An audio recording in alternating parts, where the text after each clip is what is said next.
Ayan, unang sakay sa truck mga lodi. Good luck. Pulang-pula yung mata ko, baka akala nyo adik ako, hindi ah. Ayan, namumula yung mata ko kasi nag-welding ako, hindi ako humipak. Pero baka meron kayo dyan, baka naman.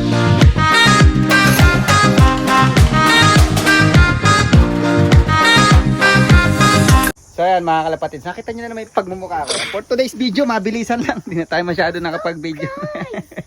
Nakita nyo na naman yung Pigeon! pigeon. Mga lodi, hindi tayo sa club at sasakay natin tong mga ibon natin. Supposed to be first race ngayon ng buong Auckland. But sa club namin, club training muna. Ayan, so ito yung mga ibon natin. Puro molt pa, tinan nyo, ang papangit to. Kawawa yung mukha, oh, mga lodi, oh. Molt na molt yung ibon namin. Ayan, oh, kalbo yung mukha. Tapos yung sa baba ay yung kala Boss R. Si Boss Arnold nagpasabay siya ng mga pito yata. Lagay natin sa ano. Wala pang mga microchip yan mga lodi. Let's go, let's go. 18 birds.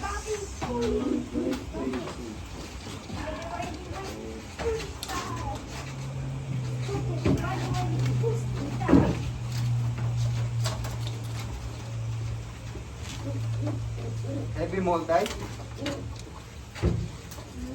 Heavy mold. Heavy mold, yes. Wala, mate. Wala.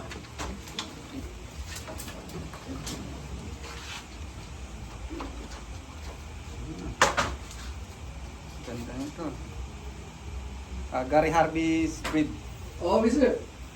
Nice. I got a couple of these as well, yeah. But I can't race this to the old bird season, man. It's an old rims on. Not racing the old bird season. That's nice. I'm not sure. Looks like Gary Harvey's breed. That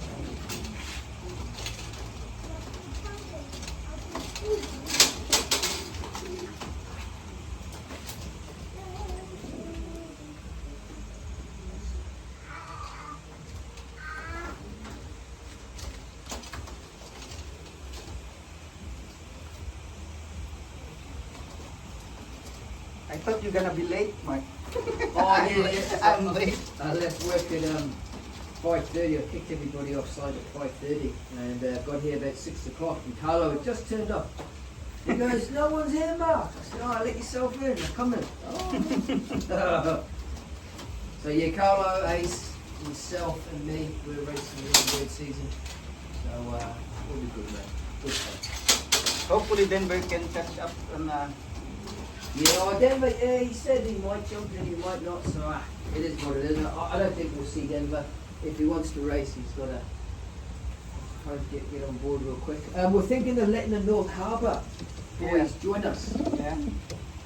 So just got to wait to hear from Theo, and if he's happy and the executive are happy, then we'll get Harbour to come and join us. Hey boys, There he is! hi, how you going? Good. Just throw these birds in. Sweet. Happy days. Happy days, mate. How many did Harbour put on? 7. So that's it. And you guys He got might just see, mate, I'm not racing just yet, I'm racing next week. my late things on the road too. So good, you have to take the tree, don't you? The rolls. Roll book. It's in the roll book. Send them and pick up three plates. That's why I said tomorrow, when I can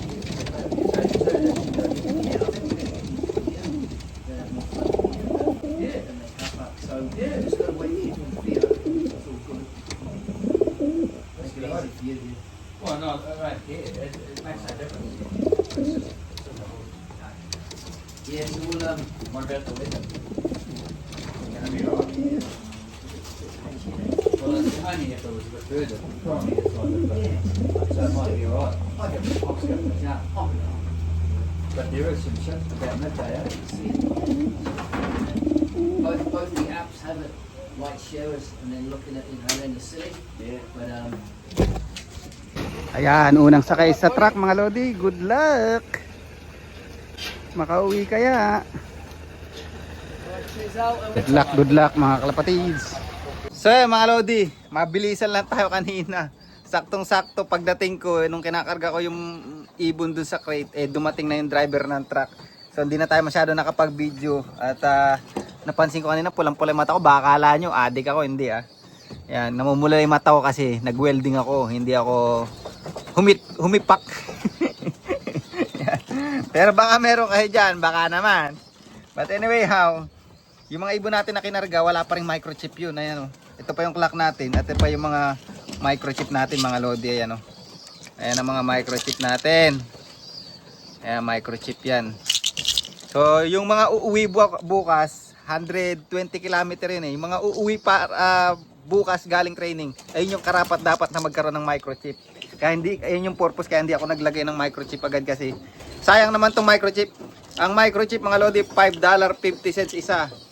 So sa peso, it times nyo na lang let's say $34 or let's say $35 times 5 mga lodi. So 30, 60, 90, 120, 150. So mga $175 may sa 175 pesos, sorry. Yan, 175 pesos isang microchip mga lodi. So pag nawala yun sa training pa lang masakit-sakit na. So kaya hindi ko muna nilagyan din at bukas ko pa lang register tong microchip natin. Okay? So abangan na naman bukas mga lodi. Tingnan natin kung sino yung mauuna. Club training pa lang naman yun. Pero kukuhanin ko yung mga oras na mga unang 4 na ibon para pag lumabas yung race result ng mga nag-race, yung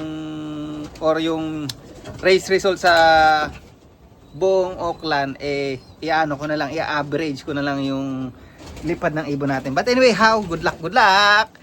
Abangan na naman. Bye!